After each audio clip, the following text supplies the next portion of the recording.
Olá pessoal, sejam muito bem-vindos a mais um conteúdo aqui do nosso canal e hoje nós vamos estar falando sobre o RPR11, né? Que é um fundo aí do segmento de papel, né? Que faz parte aí dos importantes fundos imobiliários, né? Que ele tem entregado aí um dividendo bem alto, né? Nós vamos discutir um pouquinho e trazer para vocês este fundo imobiliário, certo?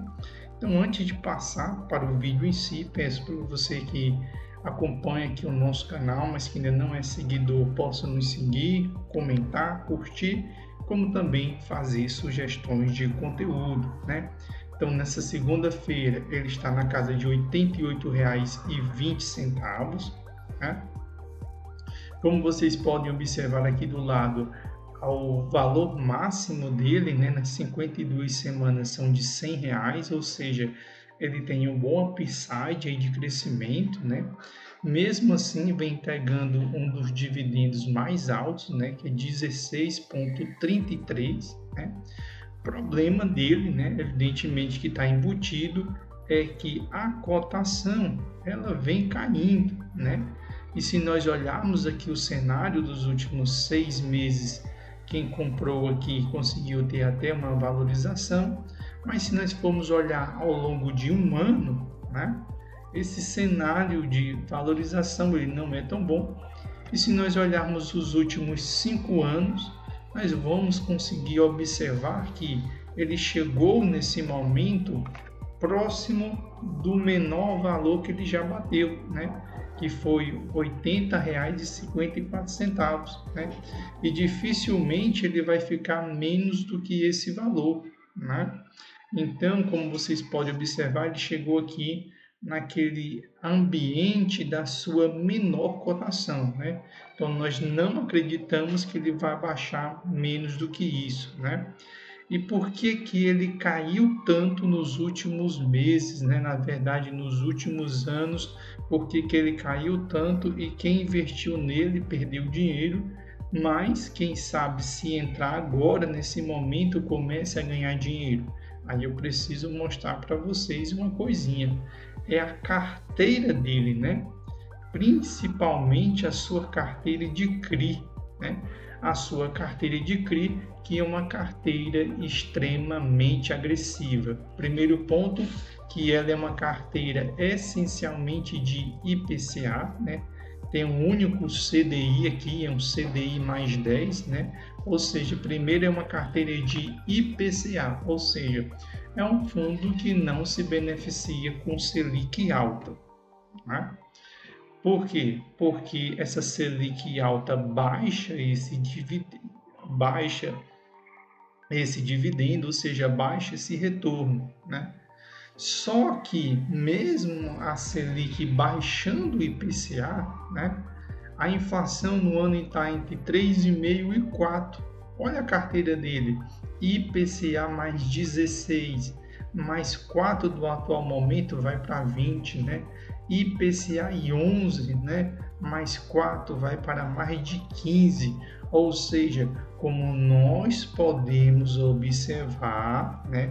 Ele é um fundo de papel que paga muito, né? Paga muito dividendo, né? Mesmo em momento de inflação baixa, ele vai pagar sempre muito, e em período de inflação alta, aí fica uma rentabilidade quase que meio explosiva, né? Como nós podemos observar, ele é aquele tipo fundo muito arriscado.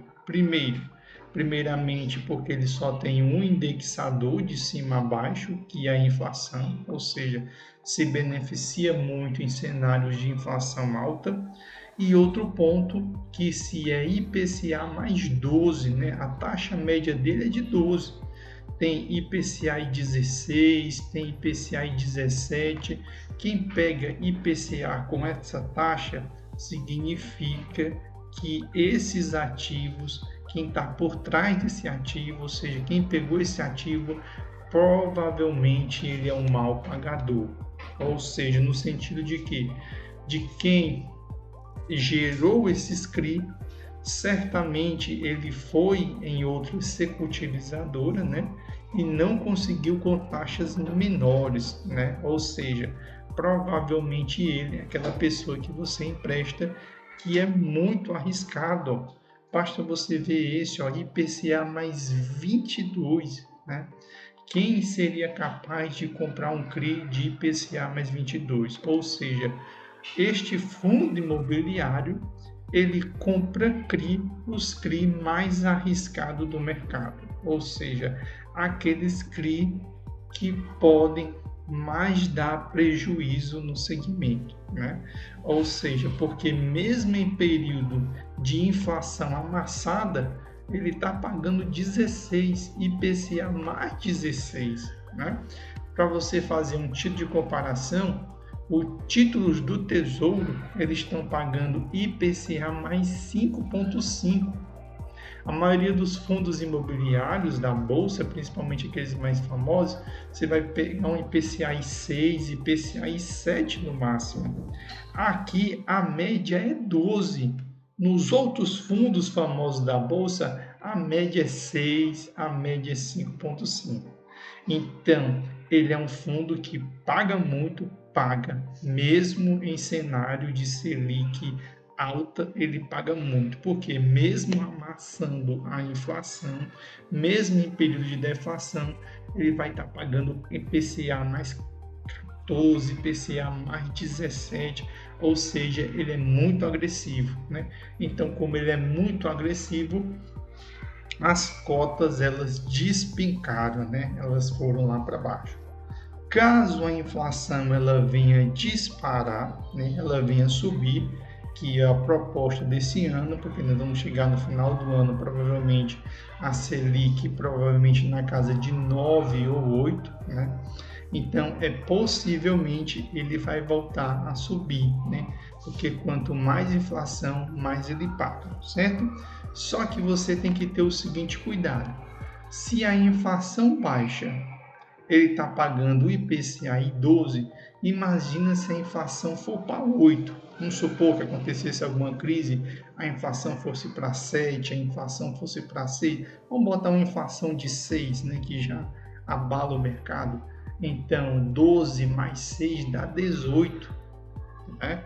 Aqui, ó, IPCA 16 mais 6, aqui vai dar 22, né? 22%.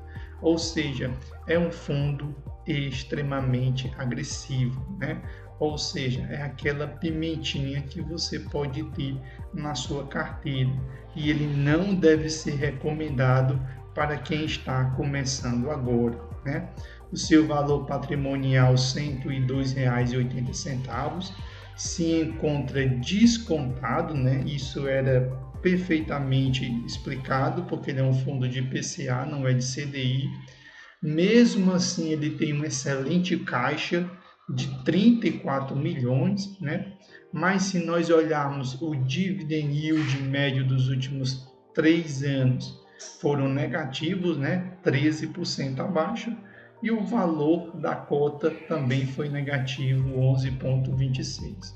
Mesmo assim, ele tem uma ótima base de cotista, 88.816 cotistas, né? Ele vem pagando regularmente o seu dividendo e evidentemente que vai ser mais baixo ainda do que no ano passado, né? Vai continuar sendo baixo, porque ele se beneficia somente em cenário principalmente de inflação alta.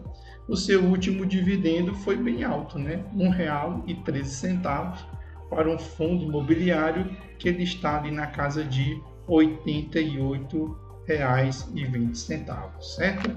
Então, esse foi o nosso vídeo de hoje para vocês, trazendo o RPR11, que alguns estavam falando deste fundo imobiliário, que eu vi aí nos fóruns e nos grupos, e resolvi trazer para vocês aqui uma análise bem superficial, né? Porque para fazer uma análise profunda, o vídeo ficaria muito longo e esse vídeo a gente pode gravar em um outro momento. Mas o principal objetivo era para esclarecer o que é que está por trás deste fundo, certo? Um abração para todos vocês, que Deus abençoe vocês. Até o próximo conteúdo aqui do nosso canal e que o ano de 2024 possa ser muito melhor do que o ano de 2023 para os fundos imobiliários.